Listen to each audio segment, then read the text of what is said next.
Désormais, pour lutter contre la prolifération des tumeurs, les chercheurs tentent de renforcer les défenses immunitaires de l'organisme, c'est l'immunothérapie.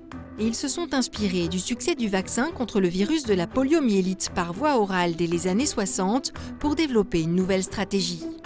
Il y a 50 ans, on s'est aperçu que lorsqu'on utilisait un vaccin par voie orale, ça marchait mieux contre le virus de la polio qui était dans le tube digestif que ce vaccin par voie sous-cutanée.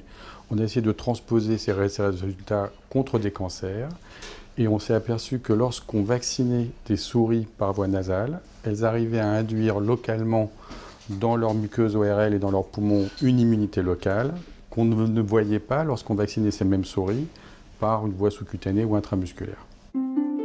L'équipe a commencé par stimuler les défenses immunitaires contre le papillomavirus, car 30% des tumeurs de la sphère ORL sont liées à ce virus. Le concept est très proche de la vaccination. On présente aux globules blancs un extrait de ce virus pour qu'ils deviennent capables d'attaquer les cellules cancéreuses qui le contiennent. Une résistance locale générée par l'inhalation du vaccin par la souris.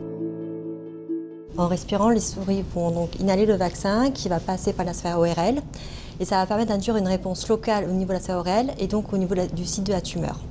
Donc là, les souris sont endormies, ça permet qu'elles inhalent bien le vaccin et qu'elles ne le recrachent pas en le toussant. Tout repose sur la nature particulière des muqueuses ORL qui sont de véritables barrières à l'entrée de l'organisme. Elles comprennent des cellules immunitaires spécifiques qui vont être déclenchées par le vaccin face à la tumeur, ici en rouge. Une fois qu'on a vacciné ces souris qui portaient des tumeurs, ce qu'on voit apparaître au bout de 6-7 jours, c'est des cellules immunitaires, ici en vert, qui vont rentrer au contact avec cette tumeur. Au bout de 15 jours, vous voyez que ces cellules immunitaires en vert ont complètement infiltré le massif tumoral. Et au bout de 3 semaines, le massif tumoral en rouge est complètement désagrégé. Et au bout d'1 mois, ces cellules tumorales, ce massif tumoral aura disparu. Ce résultat au bout d'1 mois a été mis au jour grâce à une IRM spécialement adaptée à la taille des souris. Leur suivi a montré l'efficacité parfaite du vaccin inhalé en 2 doses à 5 jours d'intervalle, sans aucune chimiothérapie complémentaire. Il y a 1 mois, cette souris que l'on passe en IRM avait une tumeur sur la langue, ici, une grosse boule blanche. Cette tumeur, elle faisait à peu près 6 mm de diamètre. Et aujourd'hui, cette souris est complètement guérie. On peut distinguer la langue sans aucune présence de la tumeur.